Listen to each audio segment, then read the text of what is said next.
Let's imagine that we're all in a hospital. That's right, a hospital. The classroom is now a surgical room. The desks are no longer here. The various pencils, highlighters, and erasers are now all surgical tools. And in the center of the room, there's a table.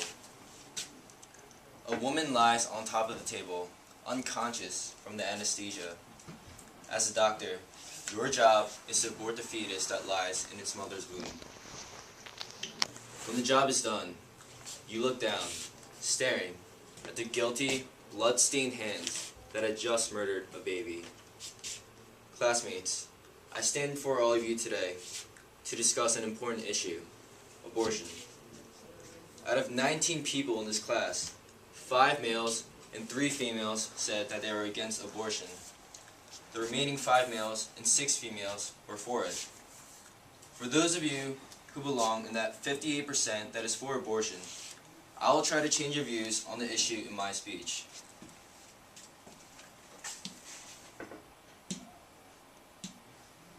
Abortion, the deliberate termination of a human pregnancy.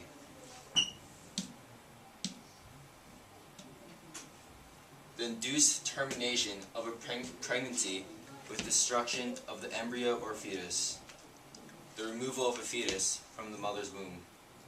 In other words, all of this just means abortion, the murder of a fetus. Every year there are approximately 42 million abortions in the world. That's roughly 115,000 per day. This is a very serious issue today and is discussed worldwide. My stance on abortion, pro-life, is urgent because countless infants who are crying out for help are being killed each day.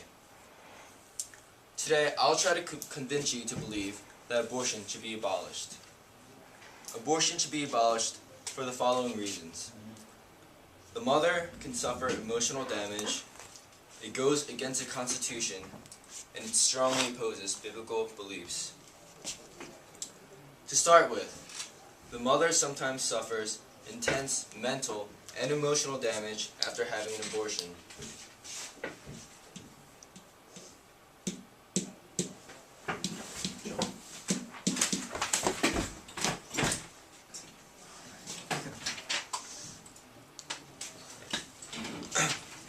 Women who have had abortions have approximately twice the level of psychological problems and 3 times the level of depression than women who have not had an abortion or who have not yet been pregnant. A sense of overwhelming guilt comes over the woman and her family, and at times the women develop bad habits such as alcohol or drug abuse. Also, abortion goes against the Constitution in some cases.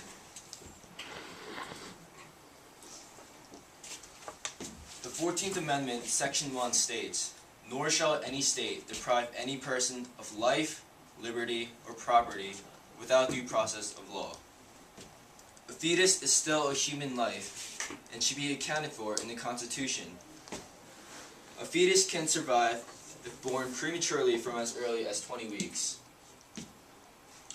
Given the fact that we do not know when the fetus is a person or can feel pain, we should just use caution and consider the fetus as a person. Abortion is therefore a murder which opposes the Constitution.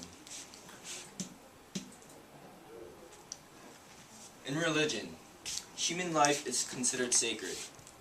God creates each individual through pregnancy.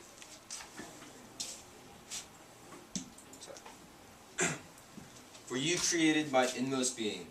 You knit me together in my mother's womb." Psalm chapter 13, verses 9 to 13.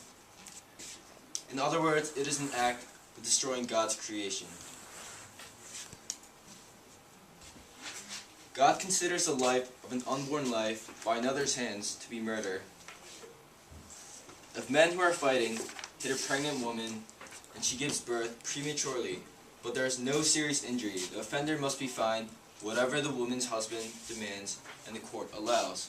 But if there is serious injury, you are to take life for life, eye for eye, tooth for tooth, hand for hand, foot for foot, burn for burn, wound for wound, and bruise for bruise. Exodus chapter 21, verses 22 to 25. Now, my plan for change is that abortion should be abolished. Killing babies is not a complete necessity. Young people should be more responsible in making decisions to have sex before accidentally becoming pregnant. In case of rape or incest, the baby can be immediately put up for adoption. Just ask yourself, if a woman does not want to take responsibility for her actions and care for her child, must she kill her baby? In conclusion, abortion should be abolished because 1. It can bring extreme emotional damage to the mother. 2. It goes against the Constitution, the very basis of our government. And 3. It strongly opposes Christian beliefs. For that 58% of you who are for abortion, I hope that you look over your reasons and try to see it from my point of view. If you know anyone who's going to have an abortion, please let them know that it might be the wrong decision to make, and it can turn out a lot worse than it may seem. Now, as I bring my speech to an end, I'll leave you all with a quote once said by former First Lady Nancy Reagan. I do not believe in abortion at will. I do not believe that if a woman just wants to have an abortion, she should. I do believe if you have an abortion, you are committing murder. Thank you.